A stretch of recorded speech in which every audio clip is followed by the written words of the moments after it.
This is the Detroit Sports Podcast Network. Today's episode of the Motor City Sports Rant is brought to you by The Athletic, premium coverage for passionate Detroit sports fans. Listeners of this podcast can save 20% off the first year of an annual subscription by visiting theathletic.com/DSP. Don't miss out on a great Detroit sports website. Visit theathletic.com/DSP to subscribe and save. Detroit is the greatest! Straight up light you on fire for a Coney dog right now.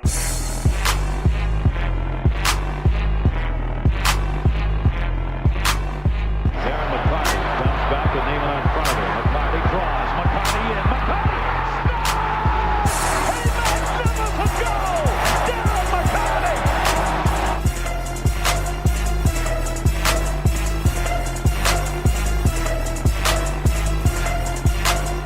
Stafford takes, throws, end zone, Calvin, touchdown, Detroit Lions!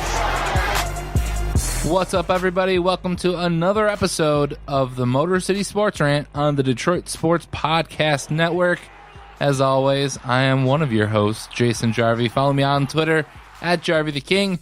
And across the table from me, wearing the headphones, still wearing that goatee, John the Doc Macaroon.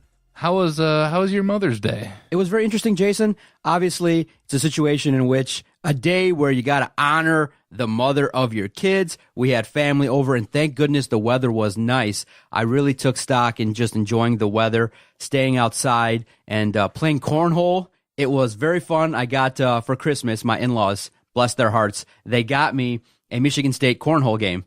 And the in-laws came over, we played, me and the nephew were throwing the bags, and it was fun. I actually had a good time playing cornhole, and I played it before, but now that I got the board, playing a little bit more.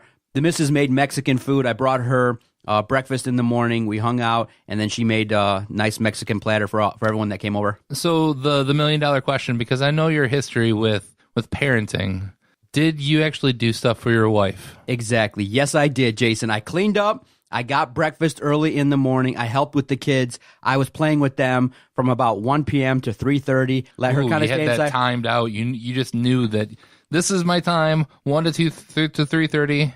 This is the time that I'm playing with the kids. After that, no, after back that, to you. After that, my sister and her family came as well. So a couple more kids came, and they got to play, so they were more distracted. I played baseball with the oldest a little bit and things like that. So it was a very fun Mother's Day. Thank goodness. Props to all the mothers out there for all that you do. It was so fun to be outside, the nice weather. It was great to kind of disconnect from a little bit from the world of sports and just enjoy a nice day with the family, man. It was fun. What did you guys do? Yeah, Saturday we celebrated with my family. We actually did a joint birthday and Mother's Day because my nephew turned 13 back in April 26th. And like we had birthday celebration schedules for like that Sunday, and like, we can't make that Sunday. And then the next Sunday, couldn't do that either. So finally, it just kind of happened to fall around the same time. We didn't really want to push it back any further, and we didn't really want to, do Mother's Day and have him. We had gifts and everything, so we kind of smushed my families together. So we did that. It was a good time. The kid was just waddling around the house with them, and it was a good time. And Sunday, woke up and went to breakfast with my wife's family. We did that, and then came home, did some stuff around the house, and that was about it. I had to work at night, which kind of sucked, but you got to make that money. Yeah. Quick question for you. My kids love pets, man. They're starting to be a little bit more forceful. They want a little puppy so bad, but my family we don't have time to raise a puppy. And the neighbor, the funny part is we're all playing outside, hanging out on the patio, just chilling, having some drinks, relaxing, eating. And the neighbor just all of a sudden, they used to have big dogs. Now, I don't know if they let go of their previous pet, but now they got a little one. And he's cute. They named him Charlie. And my girls just absolutely fell in love. They ran over there. I had to be like, honey, this little 10-year-old boy, we got to watch out for him. Madeline's, 6 years old. This little boy is a cute, handsome little devil. Now he's got a dog. I'm like, oh my God. And so far, I take the kids to the pet store quite a bit. They like to see the pets. Right now, I could get away with getting a hamster, but my wife is looking at me and she goes, dude, they're so disgusting and things like that. Do you got familiarity with pets? What's a good, safe pet? We got a goldfish, and we got a goldfish that's been alive for damn near 6 years, but I don't want to venture into the world of pets because I'd get attached and I'm busy. I got stuff to do. I don't have time for the kids to sit there and play, and they're too young to at least, take care of the dog. So it would fall back on us. But man, I could see why a lot of people fall in love with these dogs. They're so darn cute. This one was cute, little white one, white with like little gray spots on his face. Oh man, this is a cute dog. But I'm trying to get out of it because the girls are asking almost every single day, can we get a pet? And I joke around with the wife. I'll be like, hey, I got something for the kids, but should I get them a hamster? I don't know anything about it. I wouldn't do a hamster. Hamsters, it's A little dirty, huh? it's dirty, and again, They're cheap, $15. It would fall on you to take care of it, and Yeah. those things don't last very long. So you'd have to eventually. I mean, goldfish is easy enough to just kind of flush down the toilet. A hamster, I mean, you gotta go Bury in there it. and you gotta clean it. I grew up. We didn't really have pets. We had like a parakeet, which was completely random. But so it comes down to dogs and cats. So You got a dog at your house? I do. We got a Yep, dog yep. back when, like a year after we got married. You got a big dog, too. We got a dog. Yeah, he's a lab mix, and we love him. He's he's an asshole at times, but we love him. He's a great guy. But for you, what it sounds like, you don't really want to take too much care of this animal. You don't want to be completely dependent on you, which dogs kind of are. Because I mean, especially really any size. Dogs are just kind of a different animal, where I think cats, that's probably something a little bit more your speed. You really, they can go in their litter for a while. You can just let out a bunch of food, and they basically just cohabitate with you. It's kind of difficult to play with a cat. I mean, your kids could probably, have they have little toys that they can kind of play around and get them to chase something, but for the most part, a cat really isn't going to play with you. Gotcha. How has your son taken to the pet? I mean, that dog that you have, I remember from pictures on social media, your dog is no little dog. It's a big dog. How has that been? He's not like a Saint Bernard, but he's 70 pounds. He's lean. He's not fat.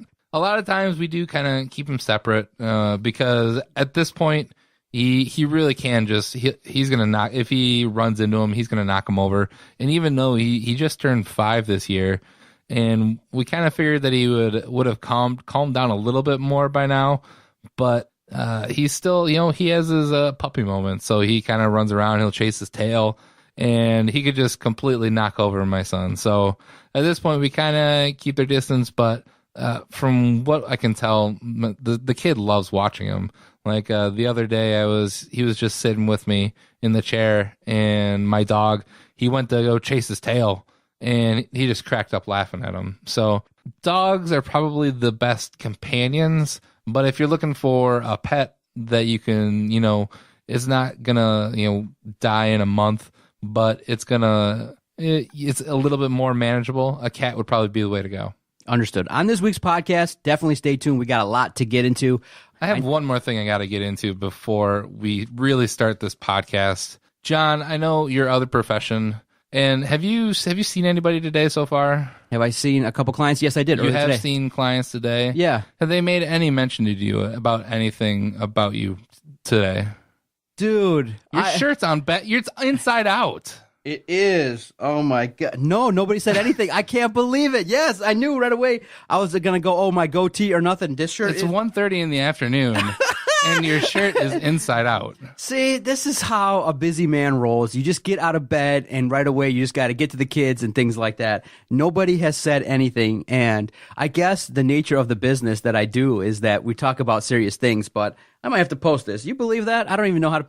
It's happened to me before. This is not even. It's funny to you. Like but it's not me. Just I'm not like really Look at intent this. on what you're wearing, but I noticed the way that the button is, and I'm like that doesn't look right. And Man, that's what happens when you're so Come on, busy. man. See, when you're so busy, you don't even pay attention to how you put on clothes. It happens to me a lot because I'm so busy. I just get up and I'm staying up late. I get up at 4:00 in the morning, and I manage to put on all my clothes on the right way. Well, I'm gonna have to change it here in the first time out, but that's funny. That's stuff I've done quite a bit.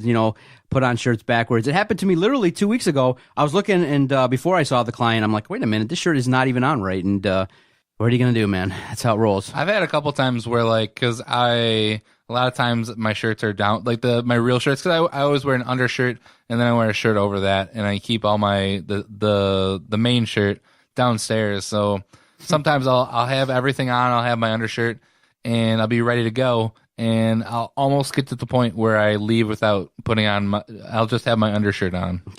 Thanks, Jason. Thanks for calling me out right before we got to do a performance. That's my main job. Yeah, no problem. No problem at all. So I have to ask you, we're going to talk about, obviously, the big news in sports, the NBA Eastern Conference Finals, Western Conference Finals, and the NHL playoffs. A lot of people are talking about it. We got to see who are the favorites. I know you're peeking into that a little bit more than Detroit sports because there's such a plethora of stories. But the big news around town, obviously, is the Detroit Lions. What happened with Matt Patricia? We're definitely going to delve into a couple of players that we got to peek into in terms of Golden Tate and Amir Abdullah. But obviously, the news of the week last week was how it evolved when Matt Patricia's news came out, and it broke late last week. It was shocking, to say the least. It was just one of those things where everybody is still kind of in shock, and I think people have kind of planted their flags in the sand. Two camps of people that look at this story. Some say, dude, it's 22 years ago. Not a story. Let it go. Who cares? Why is all this information being drug up? This is why we don't trust the media. This is all nonsense. We should just absolutely focus on the Detroit Lions. What's going to happen? This is not a story because he was never found guilty. It went to trial, and it eventually was dropped because the young lady did not show up to testify. That's one camp, and they're feverish. They're upset. Every time you mention it, they're upset because they know it's going to keep being brought up. It's going to keep being talked about. And you got the other camp that are like, well, it could be true. If the Lions have hired somebody that could have been that violent back in the day, how do we feel about that? Because it takes a little bit of the luster off of a guy. How do you root for a guy that potentially can get drunk and do some things that are really nefarious back in the day on spring break? How much support can we give a guy like that? And just sitting here talking with you, it does kind of take the luster off of the hire a little bit. You know, we were all excited, kind of ready for a new regime. And again, everybody can point to the Lions saying, look, you made this guy the face of your franchise. You did not know what happened, and a journalist was able to discover it. What's your take now on your relationship with the Lions? So that's my first question before we really dive into it is, you know, when I really started to look at all this stuff, it was kind of everything was already there. It moved so fast. Where did this actually come from? Like, who dug this up? And from all accounts, the reporter just did a simple LexisNexis search, which is a nationwide database where if someone has been indicted or has been charged with something, that you will get articles, you will get the charges popped up. So they just did a simple search, typed in Matt Patricia. Someone just sat around, and that's the interesting part. Someone sat around and said, well, let's just do a search on Matt Patricia to know more about him. And let's see if he's got a past. A Detroit journalist? Detroit news journalist, Robert Snell. He's really a popular journalist in town. He did the series that talked about the 7 Mile Gang. So he just came off of a significant 5-part series that aired in the newspaper and online, and he went right to this. And obviously he's been working on it since the day, obviously, maybe Matt Patricia was hired. Some people will say, Jason, that journalism, quote unquote, true journalism, is writing stuff that other people don't want written. And this is the value, and this is what people are debating is this a news story? By all accounts, all journalists have said that it was done right, factually speaking, editorially speaking. This was something to be brought up. But in the end, if you've been indicted in the past, but nothing comes of it, and you then are now going to be given a job where you're a prominent figure, this day and age is going to come out. And it's unfortunate because I think that the Lions could have come out and maybe gotten ahead of this had they known about it. I think what I would say is I do agree. It does kind of take some of the sheen off of. How do you feel about it? Do you care? I do care if it actually happened, but regarding this story and this guy coming out with it, and yes, it's telling the story that, you know, doesn't want to be told, but I don't think he didn't give the Lions. He told one side of a story. So, I mean, it would have been one thing if he would have done an entire story where he went through and he found all this stuff, and then he went to the Lions and asked them for questions, and maybe even talked with Matt Patricia at that point. But it's the fact that, you know, he just kind of put that out there, and that right there, it does. It's clickbait, I feel like. And that's what a lot of journalism is today, is getting that big headline out there and trying to get somebody to pick up on a story and get it rolling. See, but he could not have gotten the information from the woman. I mean, I think that in the article, if you read it all the way through, she has declined numerous opportunities to talk about it. She didn't show up to the trial. The Lions they were approached. They just had no idea about it. And that was part of the story, is that the Lions and nobody across Matt Patricia's NFL career and coaching, nobody knew about this. And so that's the question. I think when you peel back a little bit, the question is, should somebody's criminal past where there were no charges, when they're in a prominent role, like a general manager of a sports team, if they're a prominent figure in town, is it valuable to bring up and be aware of somebody's criminal record when they were never charged? Is it something that you want to know about? Because I believe that in the end, 85% of the people that voted on our Twitter page at Detroit Podcast, they said they don't care. They don't view it as news. A lot of people said, this is fake news. I don't care, because they could relate, knowing that, hey, if you drug up everything that the doc did when he was 20 at Michigan State, if you were to do and spend as many resources as a journalistic outlet like the news can do, if you put that kind of resources into anybody, you could find something that maybe could be twisted in a way that could be viewed as negative. But in this case, I think it's a little bit more severe and damaging in that he was indicted. And I know indictments, you don't need a lot, but information was presented to a grand jury. And based on that information, they felt like, okay, there's enough to have a trial. So that means something was presented, and that's the story. The story is, because of the fact right now we don't know what actually is the woman's side. What actually did she say happened? Because if it's a violent rape, if it's something that was really, dangerous and put her in fear, that's something else than maybe if it's a little bit lesser of something, that we could say, okay, young and dumb. But because of the fact, in the absence of knowing, it really leaves everybody out in the lurch, not knowing what to think of it. And that's the tough part about this situation. As I sit here, I want to support Matt Patricia. I think obviously the innocent until proven guilty thing, but the tough part is it's really hard now to look at Matt Patricia in the same vein because of this information that was brought up. I have a hard time, though, being mad at a guy for not bringing this up, for which essentially is nothing. At the moment, this is nothing at the moment. He was never charged or anything. When you go into an interview, when they ask you, hey, have you been convicted in the last 10 years? Have you ever been indicted in the last 10 years? You're coming from a very well-respected organization in the Patriots where they didn't, they had no issue with you before.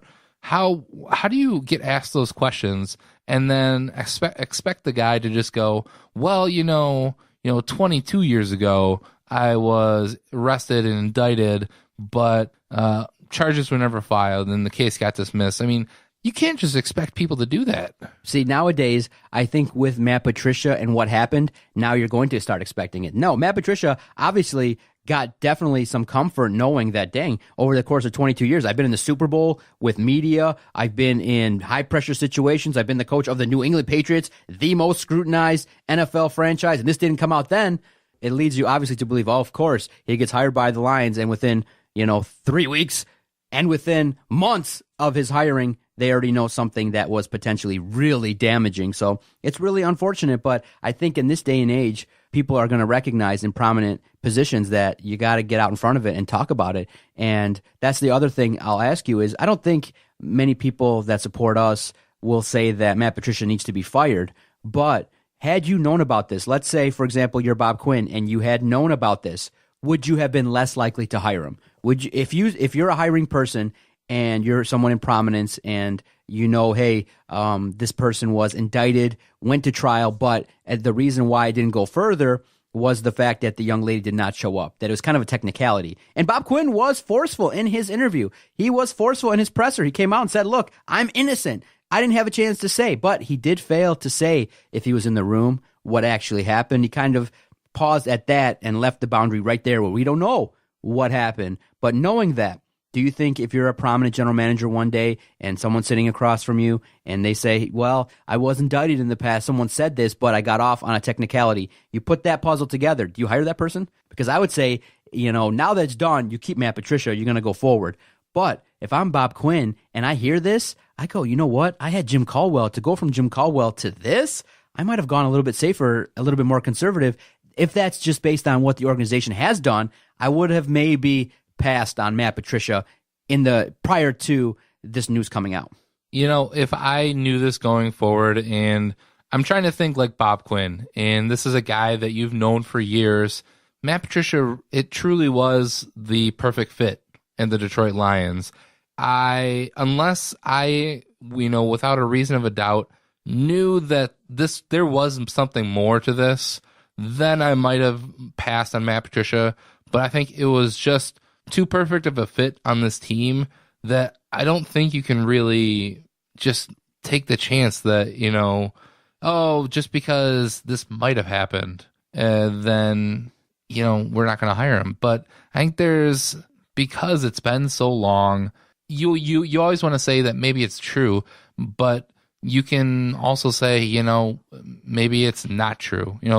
We don't know. And until we really get that definitive answer, which I'm not sure if we're ever going to get, then it's always going to kind of be a question, which the one thing that will make this all go away, unfortunately, for something like this is winning. If Matt Patricia comes in and he wins immediately, he gets a playoff win, maybe takes us even further, then this is something that's going to go away, or it's just going to be overshadowed. Okay, let's see nationally. We're going to talk about football now. Obviously, we've talked about this. This is a story that's going to continue to evolve. Steve Mariucci kind of talked a little bit about expectations for John Gruden and Matt Patricia. Let's hear what he had to say and weigh in, and then we'll talk about Golden Tate and Amir Abdullah before our first time out. Matt Patricia, unless you put a pencil in your ear, and he's a right-eared pencil guy, okay? I just want you to know that. So get in there. At the Detroit Lions, okay? You want to start fast for credibility's sake, okay? So everybody buys in, the fans and the team, everybody. They have the toughest schedule, the second toughest schedule in the league as it is, let alone a first-year head coach. You look like you're trying to balance that on your nose. Wait a minute, let me get it underneath my thing. Right Okay, here's who they start off with. Monday Night Football. The Jets, okay? They got a chance to win that one, all right? But at San Francisco, okay, that's going to be a long trip, okay? Jimmy G's a quarterback. They've got a much improved football team. New England Patriots are next, oh boy. And then they're at Dallas, and Dallas wants to get it going again over at the Star. And then the Green Bay Packers. Man, they've got a tough 5-game start before their bye to take a deep breath. Yeah. Matt Patricia's a heck of a coach, a heck of a guy with the pencil. You know what? But he's got to get started fast. Good luck, Matt Patricia. Jonesy, our floor director, next time, have the novelty beard ready for his Patricia segment there. Start off fast. That's key, according to Steve Mariucci. They start off New York Jets, San Francisco, New England, Dallas, Green Bay before the bye. Man, that's tough. I think Steve Mariucci's got it right. Obviously, you want to build off the program correctly and get off to a good start. But the Jets, San Francisco, New England, Dallas, and Green Bay could be a rough start. There's an opportunity for a rough start for the Detroit Lions. I think there's an opportunity, but I also think there's equal chance that they could go in there. I'm not going to go crazy, and because I think the Patriots still probably have the upper hand on them. I think the Cowboys probably have an upper hand on them. They may be a question mark. They have Zeke Elliott. He's not going to be suspended, hopefully, this year. But what's their wide receiver situation? No Dez Bryant. Jason Witten is retiring. So what are the Cowboys actually going to be? And I always have faith in the Lions taking on the Packers at home.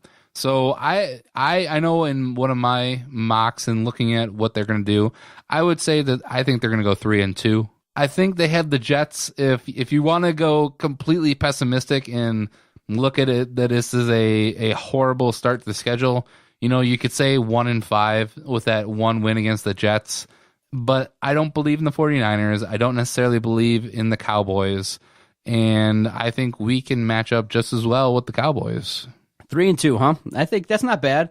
Most people will say the Jets and San Francisco provide you an opportunity. New England, Dallas, and Green Bay.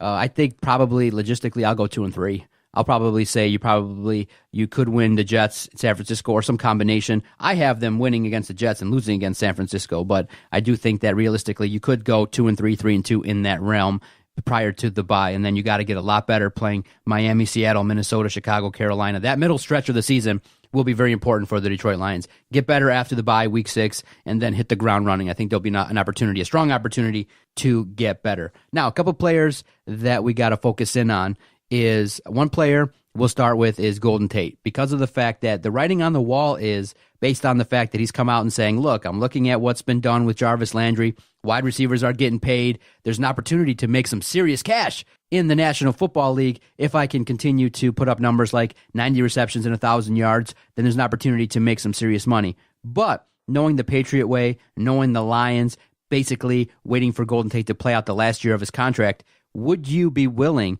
to sign Golden Tate to an extension no matter what he does, because of the fact that he's going to produce, he's going to bring yards after the catch, but knowing the Patriot way, there's a strong likelihood on the other side where after this season, Golden Tate could be gone. What would you do? Do you just wait and see? Do you think that a guy with Golden Tate skills should be an asset on this team? Or do you say, you know what? We can get a younger guy to kind of do similar things at a cheaper price. Golden Tate is not Calvin Johnson. I think any of these wide receivers you can cut any of these guys at any time. I don't get me wrong. I like Golden Tate and I like what he's done. I also think that he has times where he kind of goes away. He disappears. I think last season it took him a good portion of the season to really get going. Unless he comes out this year and he's just a monster and he does take that next type of step and he's like one of the top 3 wide receivers, then I have a very hard time justifying giving him an extension before the season, even after the season. Because, it truly is that we're supposed to have the right guys in place now with Bob Quinn and with Matt Patricia, that they're supposed to be able to assess talent. We have guys. We still have Marvin Jones under contract. We're hoping that Kenny Galladay can become a little bit more than he is. I think you might be able to roll the dice and get by with no Golden Tate. Okay, and then the other player we got to talk about is Amir Abdullah, which was fascinating in that there's an opportunity for us to get some interviews with these athletes and podcasts. Jason, I know you're a fan of them because you do one and you've been doing it now for a couple of years. They provide you a more in-depth way of approaching things and things like that. More athletes should do them. I'm surprised more don't. But the one that he showed up on, I'm really surprised. He showed up on Michael Rappaport's Stereo podcast. And Michael Rappaport has taken on this persona of this badass dude that has huge bomb takes on everything. So for him to show up on that podcast, I'm a little bit surprised. But in the end, he did a lengthy interview and he opened up on a lot of topics. So if you want to go back and look at it, it's Michael Rappaport's I Am Rappaport Stereo podcast.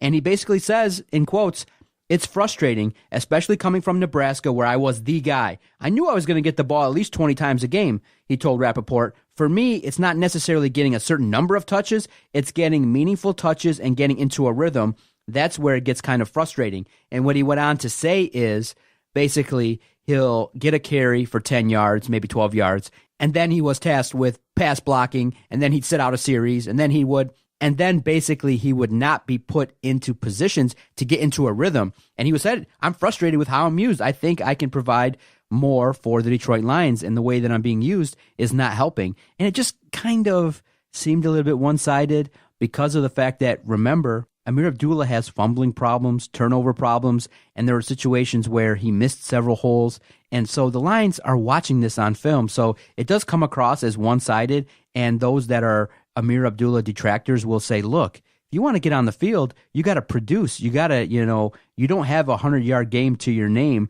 and you don't do things that are really productive for the offense. And that's why the coaching staff got frustrated, was when they gave you the opportunity, you would, not make the big play. And so you look at it and you go, do you get mad at Amir Abdullah for spouting off? Do you think this is the way to keep it? Because I look at it and I go, oh man, you maybe are just knowing that if you spout off, that the Lions are just going to cut you and maybe you can get an opportunity elsewhere. Is this Amir Abdullah asking to be released? Or you think so? And I think that's the first thing that really just shouts to me is that he's going on it's essentially a national podcast with Michael Rappaport. Yep, super and popular. that he's not, I wouldn't expect him to come talk to, us here at the Detroit Sports Podcast Network. But by all means, it would have been better if he would have said it to us, or really anybody here in the Detroit media.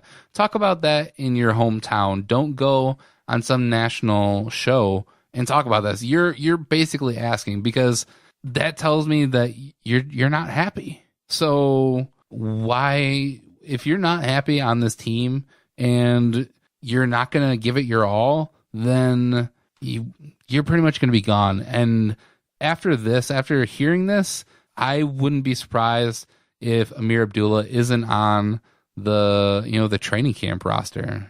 Yeah. Do you feel like this is the way to ask for more carries? Should they have? Absolutely not. Not if you're a professional person. This is not the way. This is you being petty. This is you going and whining and complaining. This is essentially going on Facebook or Twitter and complaining that, oh, I'm not getting. I was in Nebraska and I knew I was going to get 20 touches.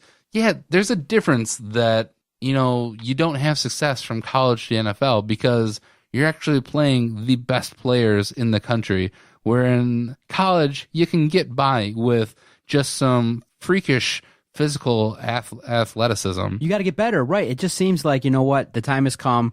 Kerryon Johnson's here. You got the ability now with LeGarrette Blount and Theo Riddick, you got pretty much a solid core there. You don't need to have Amir Abdullah here chirping in the media. So I would say, honestly, get him out. He needs to be gone. Trade him. Maybe the Patriots want him, and maybe we can get something for them. They always like to trade with us.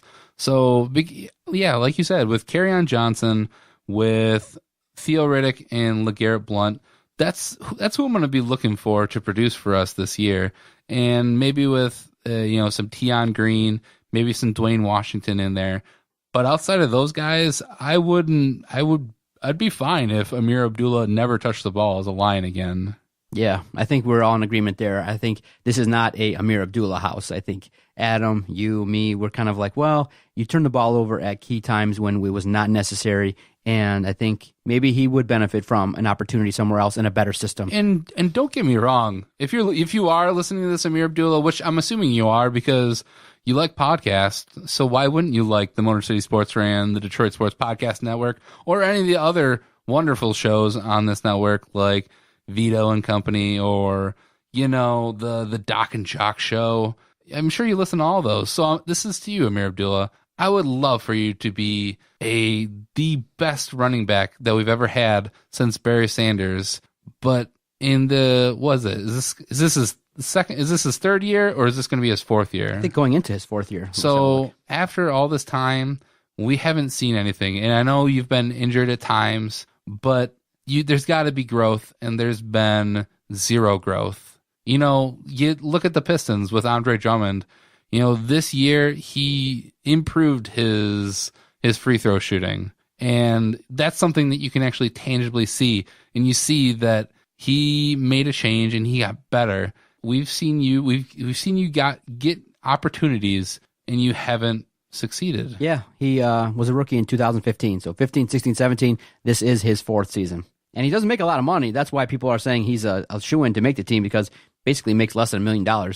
Insignificant in terms of cap hit. Then it won't be that big of a hit when we cut him out. Yep, exactly. All right, Jason, let's take our first time out. Let's come back and let's peek into the NHL, NBA playoffs. Very interesting stuff. Lots to talk about. You're listening to the Motor City Sports Rant on the Detroit Sports Podcast Network. Jason, I want to tell you about our host site, Podomatic.com. When Adam and I first started this project, we were looking for a great place to host all of our recorded audio. And thank goodness we found Podomatic. Why do we use them? Great host site. Super easy when we have great sports debates, great guests, great podcast episodes. Then we can take all of our recorded audio and upload it to Podomatic quickly. Jason, Adam, Vito, Jerry, all the hosts here on the network, we're going to recommend one host site and one host site alone. Podomatic.com.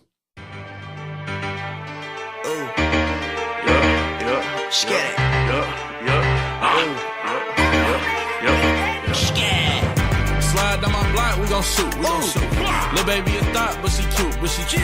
I just want the top, then you do. Niggas say they getting guap, what a proof. Slide down my block, we gon' shoot. Lil' baby a thought, but she cute, but she chill. I just want the top, then you do. Niggas say they getting guap, what a proof. If I catch Motor City Sports Rant, Detroit Sports Podcast Network. Talk some national news. Yes, sir, Jason. You're peeking into the NBA playoffs right now. It's the good time. You got the Houston Rockets, Golden State Warriors. They're about to kick off. You had the Boston Celtics. Holy cow, they destroyed LeBron James. It's been a fun playoffs in terms of action, a lot of intrigue. You have people now using LeBron James' great performances in his first couple series, and they're just definitely saying, wow, we continue to be impressed by a guy almost 15 years into a career and still dropping dimes, still able to help his team. But I think it's going to be a strong feat for him to take that Cavs team against Boston, because it looks like if Boston is firing on all cylinders, I like the opportunity. I like the chance that Boston has to get to the finals. I'm kind of liking, I know nationwide, and probably you might say it too, maybe others here on the network will say they're excited for potentially the fourth year of the Cavs and the Warriors. I'm kind of tired of that. I think I'd like to see Houston and Boston. I think that might produce a series that goes 7 games and a lot of offense and things like that. I would say, you know what? That's what I'm rooting for. Absolutely nobody wants to see Boston and Houston. Dude, you don't think James Harden, the young upstart? Ridiculous. What are you talking about? You got what I first want to say James Harden, Boston's young cats. Come on, man. What I first want to say is the NBA is built for this conference semifinals, that the entire NBA season, it's leading up to this, because this is what we wanted. These are the all-stars. These are the all-star teams. And this is what I want for my Detroit Pistons eventually. But that's a little ways down the line. But so let's talk a little bit about this. I honestly want to see Cavs Warriors again, if only so I can see LeBron James lose again in the finals to the Warriors, because it's just the best. I love it. I love, as good as he is, and I will give that to him, is that he is awesome. But I think it's great when he loses, and losing on the big stage. It's just like the NCAA tournament. Is you wanted to see Michigan lose in that championship game. So this is how I feel, is that this is a guy who's constantly destroying the Pistons. He single-handedly broke the Pistons' will that, however long ago, with the 27 straight points from the fourth quarter into overtime. So I want him to get there, and I want him to lose to the Warriors, because the Warriors they're the ultimate team. They went out and they signed Durant. Outside of that, though, that's the only real free agency move that they went out and got. They drafted Steph Curry, Klay Thompson, Draymond Green. They built the team the right way. Okay, so you're not a fan of my scenario. What do you think? I think I went into these playoffs thinking that Boston wouldn't make it this far, and obviously I was wrong, but I just don't see Boston having the firepower right now. The team as it is, I don't think they can really compete in a 7-game series with the Cavs, with the Warriors, or with Houston. And probably what will happen, let's say that they do get past the Cavaliers in this conference finals. I don't see that it's not going to be a sweep. So it's at least going to go 6 to 7 games. They're going to be completely worn out. And then to have to go back, and whoever they get from the Western Conference finals, whether it be the Warriors or the Rockets, those teams are just going to absolutely dominate the Celtics. Yeah. But I don't see the Celtics even getting out of these finals, because LeBron James is going to be LeBron James. He's going to figure it out.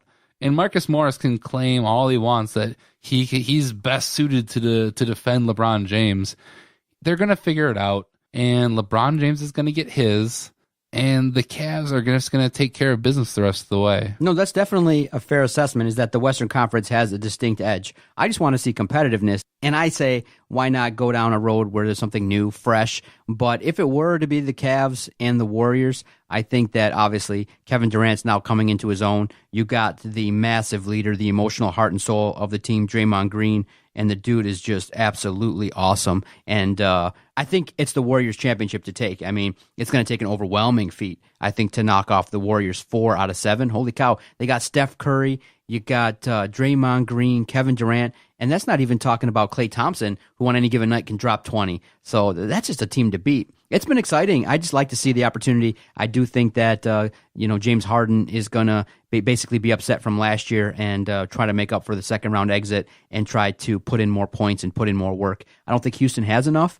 so I do think it's going to be probably the odds-on favorite is going to be the Celtics versus the Warriors, and it'll probably be done in 5 or 6 games. You really think the Celtics are the favorite now in that series? I think when you see what they're able to do, basically, if you just can keep LeBron within 15 to 25, do the Cavs have enough backup? You see the backups for the Celtics, they seem to be a lot better. Tatum, you got a lot of great players that can shoot, and you got I think a team that has a system based on defense and energy that has a lot to offer. That first game was telling. Now, I think it'll be a close series, but if it's going to be the Cavs, it's going to have to be in 7 games. I think you know who the Celtics Boston are doing Celtics don't have? Who they don't have? Yeah, LeBron James. They don't have LeBron James. You think LeBron's going to have to drop 40 and 50 every single night? I fully expect him to do that. I think Marcus Morris can keep him to 20-25, and then you have to have the key factor How for long that is series. Marcus Morris going to be able to keep up with that, The though? key in that series, I think, is going to be Kevin Love. If Kevin Love can give you 30 to 40 every night and can contribute, then you got a chance, because the backups for the Cavs just really aren't that good collectively. I think they're going to get exposed this series. There might be a chance that the Cavs only win 1 game, get it, and they get eliminated in 5. Any one of those players, though, as cold as they've been, a lot of those role players have the ability to heat up. You know, guys like J.R. Smith, Kyle Korver. We haven't seen a whole lot from Tristan Thompson. So, yeah, I do agree They can do more, that yes. Kevin Love, when you can say conversely for the Cavs that when they're firing on all cylinders, when you put both those teams at their best, the Cavs are going to win every single day. Gotcha. Now let's switch over to the NHL. Man, I was kind of shocked a little bit that the Preds did not get out of that Game 7. Really tough situation there. I'm also kind of shocked that Tampa Bay finds itself at home being swept out, losing 2 games to the Capitals. I think it might be the year, Jason. I think, you know what? I think it might be a scenario in which we see the Capitals and the Jets. That might be the NHL Stanley Cup final, and it could provide some fireworks, because I think the average fan will probably be behind Ovechkin to get his first cup because of the fact that he's been there, he's had a heartbreak, and a guy like that with that caliber of team has had those heartbreaks, and for the Capitals, this might be their run. It might, and that's what it looks like. 2-0 on the road, and I think they really just need to get some confidence and behind them, because that was their big thing, is that they couldn't get out of the first round. So the Caps finally in the conference finals. They have a 2-0 lead. I would say that if they somehow lose this series, this would be more demoralizing than any of those first round losses. So it's really championship or bust for the Capitals this year. Do you think Vegas's run comes to an end? Winnipeg seems to be very strong and a solid team top to bottom. I still think they're going to put up a pretty good fight, and we'll see I don't see this being an easy 7-game series. I wouldn't be surprised if that series goes 7. I mean, if the Capitals keep up what they're doing, they could have some time off, get healthy, and get ready for the finals, where you'll see the Jets and the Knights really kind of go at each other. While it's been disappointing since there has been a lack of involvement with Detroit teams, I've been enjoying the NHL playoffs just a little bit more than the NBA. I think the ups and downs, the storylines, I think the teams, the NHL playoffs is unbelievable in terms of excitement. The NBA is keeping up. There are some great games, some great performances. LeBron James, obviously, and the back and forth with the 76ers was awesome. You like what you're seeing, obviously, in the West, the competitive and things like that. But the NHL, I think, has done a great job in terms of at least the grind, game in, game out. You look at it, back and forth series. I like Tampa Bay and their grittiness. I like the fact that they eliminated Boston. I'm liking the fact that you have this Vegas team that is a first-year expansion team making a lot of noise, playing with the hearts and mind of an entire community. So I've enjoyed the playoffs, but I would give an edge to the NHL just in terms of a little bit of quality, just a little bit, maybe 55-45 in favor of the NHL. Which playoff has been better in your mind? I'd probably go the opposite way with you. I'd go 55-45 in favor of NBA, because both of these playoffs have been very interesting, where in years past we've talked about how it's when our team isn't in it, it's just not interesting, and I think we're seeing a little bit more parity. And the reason I give the edge to NBA is just because it has those stars. What likable stars are there in the NHL? There's no guy that you can really get behind, except right now maybe Alex Ovechkin. But even that guy, it's hard to really embrace him. Where in the NBA, you have so many players and so many different storylines that you can follow with LeBron James and the Cavs, into Steph Curry and that whole situation. James Harden trying to finally get over that hump of the Warriors. And then the Boston Celtics, who everyone kind of counted them out with no Kyrie Irving, no Gordon Hayward. Everyone counted them out. And I would say that they've done the improbable and taken the lead in the Eastern Conference Finals. So just that there's really those really prominent stars and storylines, that's why I would give the edge to NBA. But definitely, you're not being disappointed watching these playoffs. Okay, real quickly, we have to talk about it. Not going to go too much in depth until more of the story comes out. But do you think Michigan legalizes gambling? Do you think that it's something that the state needs to bring in revenue, maybe just to take care of the roads, find a way to tap into this huge market, open up saloons that are just where you can go in and gamble and then take a portion of the revenue if it's from the casinos, just open these books and allow some of the gambling revenue to help out with the state of Michigan? Because I like the idea. As a psychologist, though, my alerts go way up because obviously you see that with the casinos, there's a lot of problem gambling going on. It's basically been relegated to, those that cannot, basically control themselves and those that become addicted to gambling. But now if you open this up, you are eliminating bookies, you're eliminating the illegal nature of those that gamble.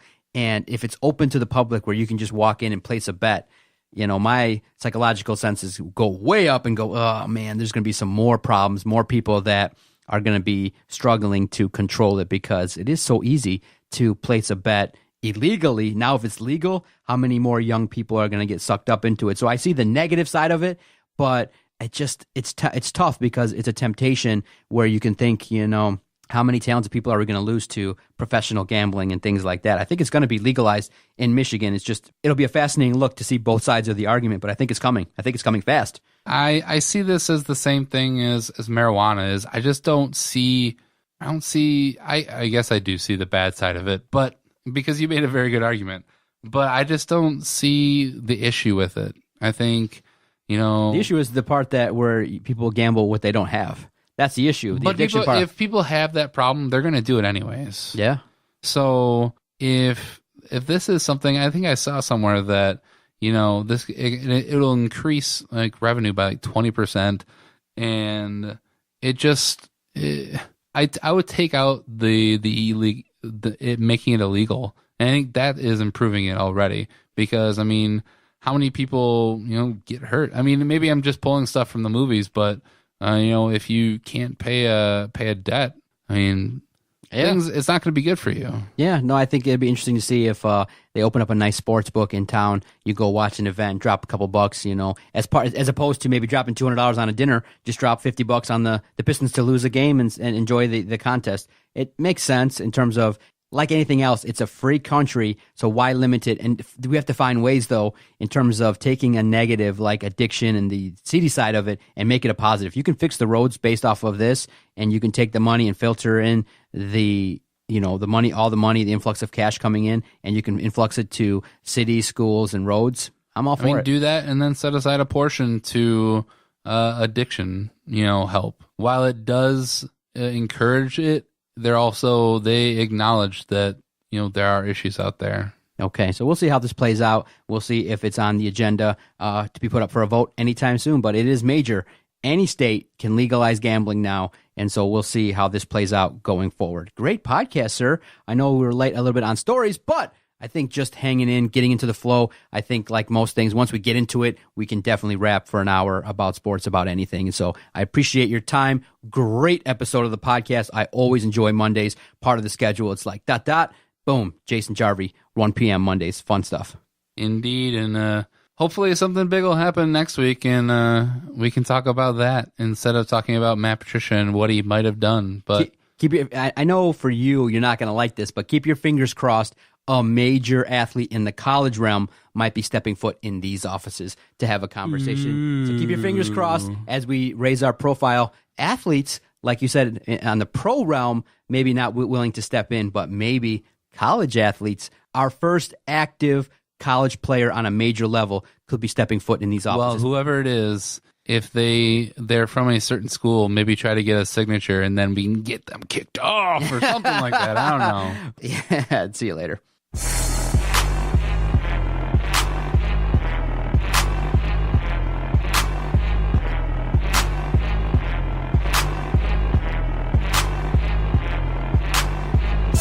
Okay, nice idiot. You. Bye-bye.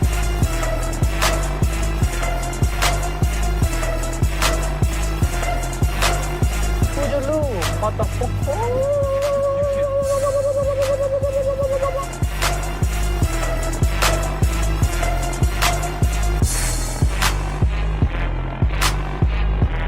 day, sir.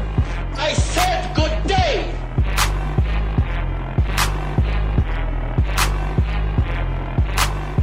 All right. Take care now. Bye-bye then. Loser.